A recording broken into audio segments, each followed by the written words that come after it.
안녕하십니까, 현실주의자입니다. 오늘 시장은 좀 어떠셨나요? 오늘 좀 상승했죠? 그래서 여러분들 마음이 좀 녹아내렸을 것 같습니다. 그 기념으로 구독, 좋아요 한번 부탁드리겠습니다. 증시가 더 상승하길 바라시면 좋아요 한번 눌러주세요. 만약에 떨어져야 된다, 난 공매도야, 나 하락에 베팅했어, 싫어요 누르시면 돼요. 자, 일단 간만에 또 농담으로 시작해봤습니다. 요즘 시장이 너무 딱딱했잖아요. 좀 기분 푸시고요. 이게 내가 인상 쓰고 계속 째려보고 기분이 나쁘다고 해서 내가 가진 주식이 올라가는 게 아닙니다. 냉정하게 시장을 바라보고 추세를 봐야겠죠. 그걸 한번 같이 보겠습니다. 오늘 일단 상승은 했어요. 상승은 했는데 거래량이 좀 터지지 않았습니다. 아직은 좀 눈치 보는 장세라는 거겠죠. 또 뚜렷하게 상승할 만한 호재는 없었습니다. 그냥 악재가 조금 해소됐다. 약간 이런 게 보였습니다. 근데 좀 증시가 상승할 만한 호재는 좀 발생했어요. 근데 이게 막 시장을 밀어올릴 만한 건 아니고 떨어지는 걸 받치는 그런 용도의 정책이 펼쳐지고 있습니다. 그것도 뒤에서 같이 알아보겠습니다.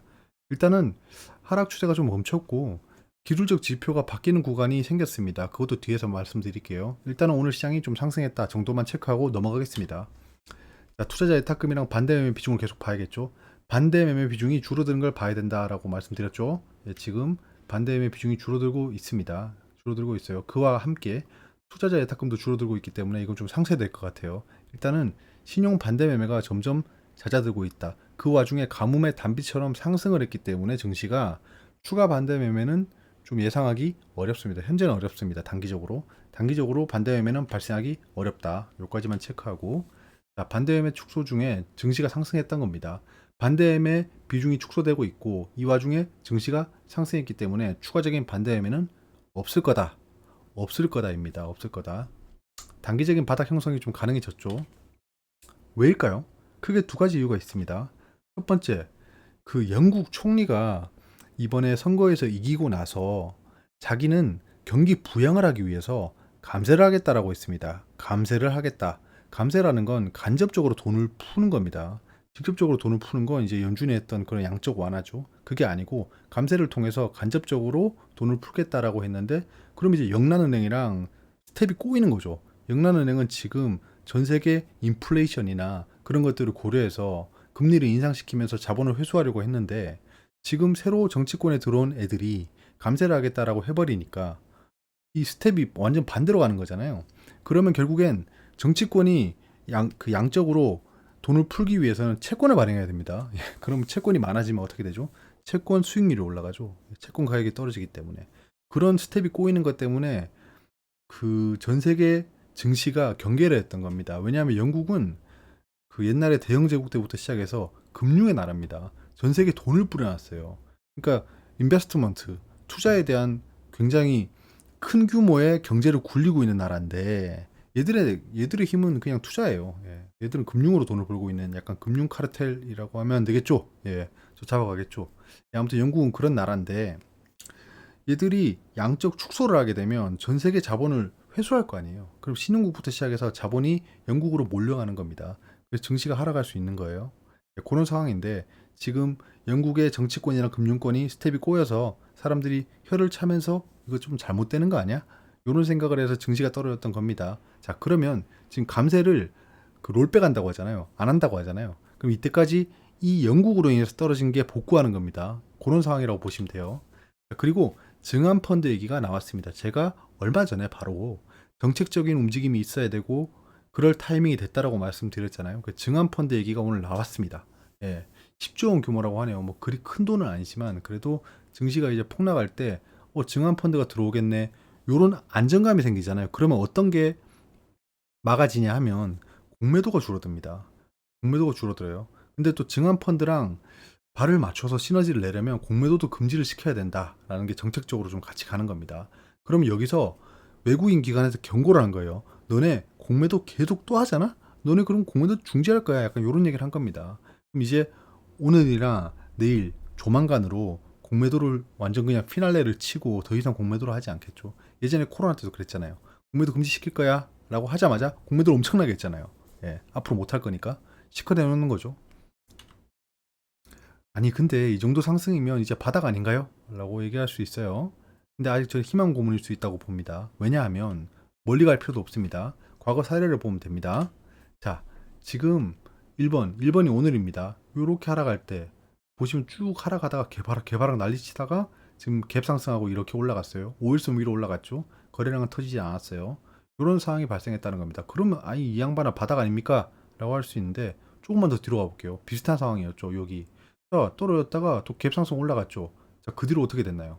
네, 상승했다가 다시 떨어졌죠. 자, 또 더 뒤로 와볼게요. 비슷한 상황. 자, 쭉 떨어지다 갭 상승했죠. 이때는 거래량까지 올라가면서 올라갔어요. 자, 그 다음 어떻게 됐죠? 네, 홍보하다가 떨어졌죠. 자, 이게 이제 바닥을 잡았고 올라간다는 신호가 아니라는 걸 말씀드리고 싶었던 겁니다. 근데 한 가지 유추할 수 있는 거 있죠. 단기적으로 바닥이었습니다. 단기적으로 바닥이었어요. 자, 여기가 단기적으로 바닥이었습니다. 맞죠? 단기적으로 바닥이었다. 횡보. 그 다음에 다시 하락했는데, 자, 그 다음에 여기 바닥 잡고 단기적으로 바닥 상승. 그리고 떨어지고. 자, 그럼 여기가 바닥일 수 있다는 거죠. 단기적으로. 자, 요렇게 하면 요렇게 될 수 있다는 거겠죠.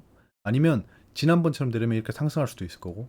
근데 지금 ETF가 너무 유동성이 많기 때문에 이렇게 상승해 버릴 수도 있습니다. 근데 횡보할 확률도 놓쳐서는 안 된다. 그리고 여기서 하락할 수도 있지만 그건 악재가 발생해야 됩니다. 이제 새로운 악재가 발생해야지 일로 떨어지는 겁니다. 자이언트 스텝이 아니고 울트라 스텝이 아니고 뭐 메가톤 스텝 이런 게 나와야 되는 거예요. 아무튼 요랬다. 과거에는 바닥권에는 가까워졌다. 요 정도만 알고 있고요. 반전을 위한 상황을 말씀드렸던 거 다시 한번 짚고 넘어가겠습니다. 자, 신용잔고가 줄어야 돼요. 자, 달러 강세가 약화돼야 됩니다. 그리고 시장 컨티전시 플레이 이게 실현됐죠. 이제 증환펀드 구성했고 공매도 금지도 하겠다고 하잖아요. 이런 시장 컨티전시 플랜이 가동되려고 합니다. 기술적 지표가 필요하죠. 조심할 점이 있습니다. 자, 오펙 플러스 감산이 초읽기랍니다. 오펙 플러스가 감산을 한다는 건 뭐죠? 예, 유가 상승을 불러옵니다. 감산한다는 건 뭐죠? 앞으로 수요가 없겠구나. 경기 침체를 오펙 플러스 기름쟁이들이 인정했다는 겁니다. 자, 한국은행이 2연속 빅스텝을 할 거라고 예상이 되는 거죠. 이제 10월, 11월에 한국은행이 액션을 할 수 있습니다. 한미 간 1%포인트 이상 금리 격차를 두고 싶어 하지 않는다는 겁니다. 한국은행은. 그러면 이번에는 최소 빅스텝을 한다는 거죠. 빅스텝은 0.5%포인트로 올리는 겁니다. 자, 그러면 10월에 0.5%포인트로 올린다. 그럼 11월에도 0.5%포인트로 올릴 수 있겠죠. 왜냐, 미국이 금리 인상을 얼만큼 할지는 이미 정해졌잖아요. 근데 여기서 한 가지 봐야 될 게 미국은 11월, 12월에 올립니다. 그러면 우리는 11월에 끝나는 거잖아요. 올해 금리 인상이. 자, 11월에 딱 땡쳤어요. 근데 갑자기 물가가 안 잡히네. 러시아, 우크라이나 뭐 난리 났네. 그러면서 12월에 울트라 스텝을 해버린다? 라고 예상을 해볼게요. 그러면 한국은 약 2개월 이상을 금리가 굉장히 많이 초과된 상태로 있어야 됩니다. 이때는 자본 이탈이 가속화될 거예요. 그래서 이런 걸 좀 작전을 잘 짜야 된다. 그렇기 때문에 한국은행은 조기에 많이 올려둘 확률이 높다라는 겁니다. 이것도 근데 예상 아닌 겁니다. 근데 빅스텝이나 자이언트 스텝이 발생하면 시장은 충격을 받을 수 있겠죠. 그때는 단기적으로 투자할 기회라는 겁니다. 단기적으로. 그거는 예상된 상황인데 이게 실현됨으로써 이때까지 대비를 안 했던 사람들의 물량 이탈이 발생함으로써 단기적인 하락이 발생하는 겁니다. 그때는 단기적으로 반드시 반등합니다. 단기적으로 반드시 반등한다. 북한이 미사일 쏜 거랑 똑같은 충격이란 거예요. 자, 그리고 기술적 지표 말씀드렸잖아요. 자, 보시면 저점이 내려가고 있었습니다. 저점이 내려가고 있습니다. 계속. 근데 그 지표는 이제 상승하기 시작했어요. 자, 이게 여기입니다. 불리시 다이버전스죠. 예. 그 주가는 떨어지는 상황에서 저점은 내려가는데 그 지표는 상승을 시작하는 겁니다. 이 불리시 다이버전스라고 하는 거예요. 제가 어제 하락 다이버전스라고 말씀드렸는데 제가 불리시 다이버전스의 한국말을 좀 헷갈렸습니다. 상승형 다이버전스라고 합니다. 한국말 영어로 얘기하면서 한국말이 헷갈렸다고 하니까 마치 뭐 미제놈처럼 들리는데 그렇지 않아요. 예. 근데 제가 이게 익숙해서 그럽니다. 주식 공부를 원서로 시작했습니다. 그래서 이런 단어들이 더 익숙해요. 불리시 다이버전스. 자, 도대체 네이버에 무슨 일이에 대해서 알아보겠습니다. 초대형 종목인데 하루에 약 9%의 하락이 발생했어요. 이거이 무슨 이런 일이 발생할 수 있냐는 거죠. 자, 북미 업체 포시마크 인수를 공시했습니다. 이게 왜? 라는 겁니다. 2.3조 원에 인수했대요.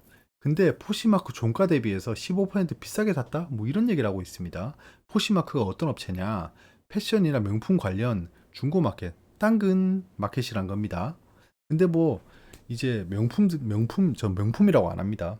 전 그냥 고가품이라고 해요. 예, 명품은 장인이 손으로 한 땀 한 땀 만드는 게 명품이지, 그렇게 찍어내는 고가품을 명품이라고 하지는 않습니다. 라고 맨날 사장님한테 이렇게 얘기를 하는데, 그거는 그 명품을 못 사주는 사람들의 변명이래요. 사실 사줄 수 있는데 안 사주는 거죠. 아무튼 그 포시마크라는 업체를 샀는데, 요즘에 고가품 업체들이 리셀을 방지하고 있답니다.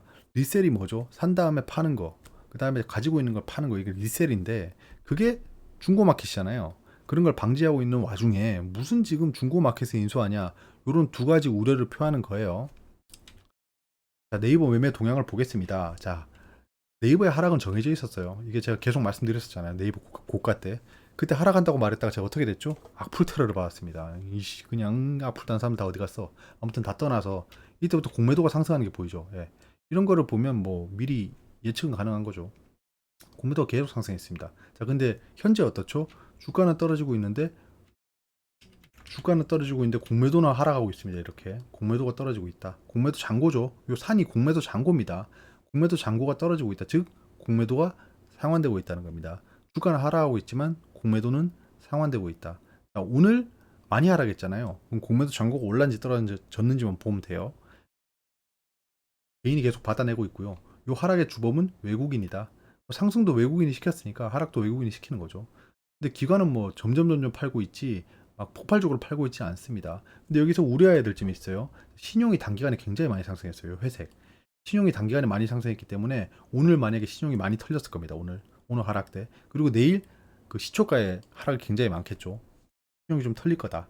신용이 안정화되고 이러면 이제 네이버가 좀 안정화될 것 같습니다. 10년 말라 네이버 최수현 대표가 이렇게 말했답니다. 통상 이런 대형 M&A를 하면 인수하는 입장의 기업에서는 이게 어떻게 시너지가 날지 불확실성이 있어서 주가가 약세인 경우가 많다.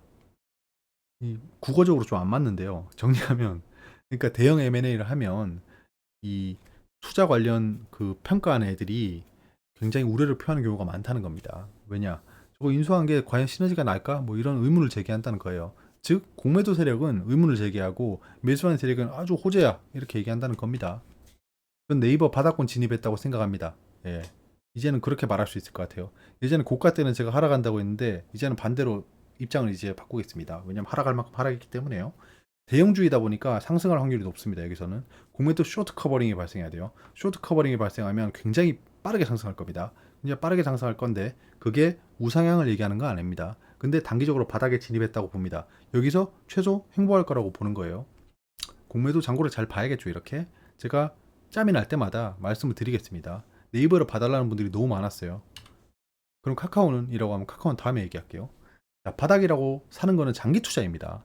여기서 이제 바닥권에 진입했다라고 해서 사는 사람들은 장기 투자를 생각하는 거예요. 근데 매수해놓고 막 허이씨 왜 상승하네 이렇게 생각하실 거면 이런 대형주 바닥권에 진입한 대형주를 투자하시는 건 안 돼요. 예.